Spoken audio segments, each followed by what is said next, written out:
আজি বিশ্ব পৰিৱেশ দিৱস কাৰ্বি আংলঙৰ বকলীয়া ঘাটতো বৃক্ষ ৰোপণেৰে এই দিৱস পালন কৰা হয়।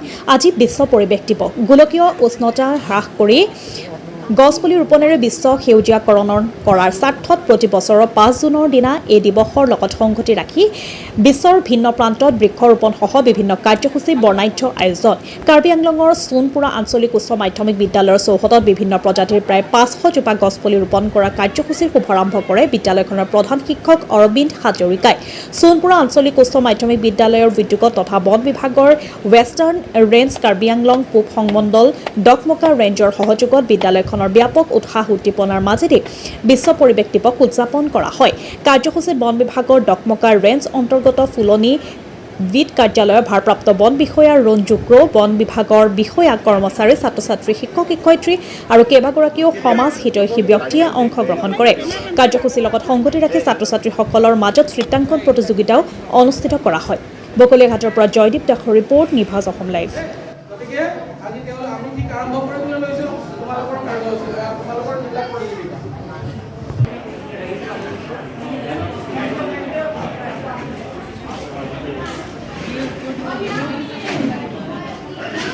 আজি ৫ জুন, এই ৫ জুনৰ বিশ্ব পৰিৱেশ দিৱসৰ উপলক্ষে ডকমকা ৰেঞ্জে আৰু তেওঁলোক ডিপাৰ্টমেণ্টৰ বিভিন্ন বিষয়ববীয়া আহি আমাৰ সোণপুৰা আঞ্চলিক হাইস্কুলত তেওঁলোকে প্ৰায় ৫০০ জোপামান গছপুলি ৰোপণ কৰিল আৰু এই বিভিন্ন প্ৰজাতিৰ গছপুলি যি গছপুলিয়ে ছাঁ দিয়ে সেই গছপুলি তেওঁলোকে ৰোপণ কৰিল আৰু আমাৰ সকলো স্কুলৰ কৰ্মচাৰী তথা ষ্টাফ আৰু ছাত্ৰ ছাত্ৰী এই কাৰ্যসূচীত তেওঁলোকে সম্পূৰ্ণ সহযোগিতা আমিও আগবঢ়ালোঁ আৰু তেনেধৰণে আমি কাৰ্যসূচীটো আৰম্ভ কৰিলোঁ। ইয়াৰ পিছতে তেওঁলোকে আকৌ কুইজ কম্পিটিশ্যন আৰু এছে ড্ৰয়িং কম্পিটিশ্যন তেওঁলোকে এই বিভিন্ন প্ৰগ্ৰেম ৰাখিছে আৰু গোটেই প্ৰগ্ৰেমবিলাক আমাৰ এইটো হৈছে যে বিশ্বৰ যিটো পৰিৱেশ বৰ্তমান যিটো গোলকীয় উষ্ণতা বা পৃথিৱীখন লাহে লাহে গৰম হৈ আহিছে তাৰ ওপৰত তেওঁলোকে আমাক এটা থিম দিব বিচাৰিছে যে কেনেকৈ গছপুলি ৰোপণ কৰিলে আমাৰ বা গছপুলি ৰুলে আমি কেনেকৈ এটা সেউজীয়া পৰিৱেশ আনিব পাৰি বিশ্বত যাতে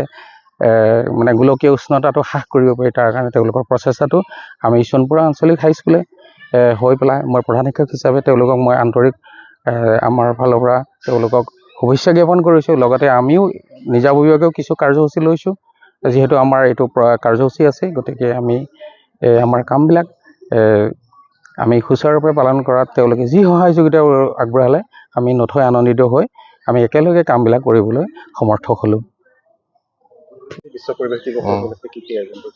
হয়, আজি বিশ্ব ৱৰ্ল্ড এনভাইৰনমেণ্ট ডে হেৰিত আমি ৱেষ্টাৰ্ণ ৰেঞ্জ ডকমকাৰ পৰা হৈ আমি ইয়াত এই সোণপুৰা